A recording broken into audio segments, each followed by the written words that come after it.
वर्ध्यातील कार्ला फाटा ते तुळजापूर हायवेपर्यंत जोडणारा जो रस्ता आहे तो मागील 15 महिन्यापासून पूर्ण होऊ न शकल्याने शेवटी नागरिकांना जे आहे ते मुख्य अभियंतापर्यंत यावं लागलं आहे। खरं तर गेल्या वर्षभराची मुदत होती 15 महिन्याची, मात्र 13 महिने लोटले असताना सुद्धा तो रस्ता जो आहे तो तयार झाला नाही। त्यामुळे सर्वसामान्यांना दैनंदिन कामकाजाकरिता मोठा त्रास सहन करावा लागत आहे। त्याच मार्गावर शाळा आहे, हॉस्पिटल आहे आणि मुख्य म्हणजे तो तुळजापूर हायवेला जोडणारा असा रस्ता असताना सुद्धा त्याकडे दुर्लक्ष केलं जात आहे। कार्यकारी अभियंता कुठल्याही परिस्थितीत ऐकायला तयार नसल्यामुळे शेवटी आज मुख्य अभियंत्यांना निवेदन देण्यासाठी सगळे जे नागपूरचे नागरिक आहे ते स्वखर्चाने 300 रुपये खर्च करून गाडी करून जे आहे ते या ठिकाणी आलेले आहे। त्यामुळे कुठेतरी या सगळ्या परिस्थितीमध्ये जो आहे हा प्रश्न सुटावा। वर्धेच्या पालकमंत्र्यांनी हा सगळा प्रश्न जो होता मार्गी लावला होता, मात्र कार्यकारी अभियंता प्रश्न सोडत नसल्यामुळे मुख्य अभियंत्यांना भेटण्यासाठी या सगळे जे आहे ते नागरिक आलेले आहे। काय नेमकं म्हणतात?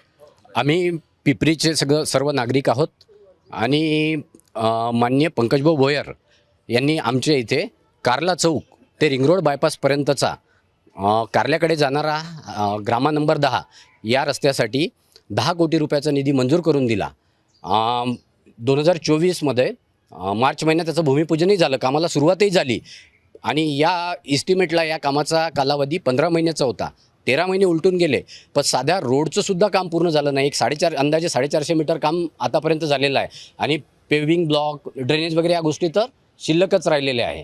आणि आम्ही जेव्हा या गोष्टीचा फॉलोअप घ्यायसाठी कार्यकारी अभियंत्याकडे जात होतो तेव्हा तिथून आम्हाला कुठलाच रिस्पॉन्स भेटत नाही। आम्ही कित्येकदा त्यांना तोंडी लेखी निवेदन देऊन थकलो।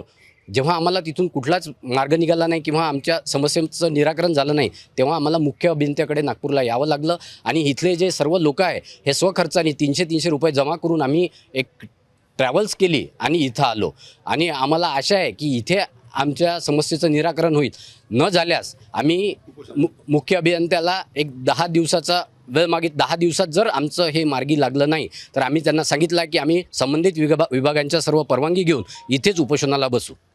नक्कीच कुठेतरी प्रश्न सुटत नसल्यामुळे आज मुख्य अभियंत्यांची भेट घेतली आहे। 10 दिवसाची वेळ मर्यादा सुद्धा दिलेली आहे। 10 दिवसात जर हा प्रश्न सुटत नसेल तर उपोषणाचा हत्यार उपसला जाईल असंही त्यांच्याकडून सांगण्यात येत आहे। व्हिडिओ जर्नलिस्ट सौरभ बोलेसा, पराग डोबळे, साम टीव्ही न्यूज, नागपूर।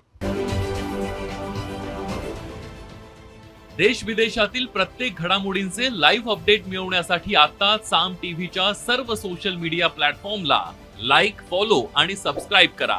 तसंच सर्व नोटिफिकेशनसाठी बेल आयकॉन प्रेस करायला विसरू नका।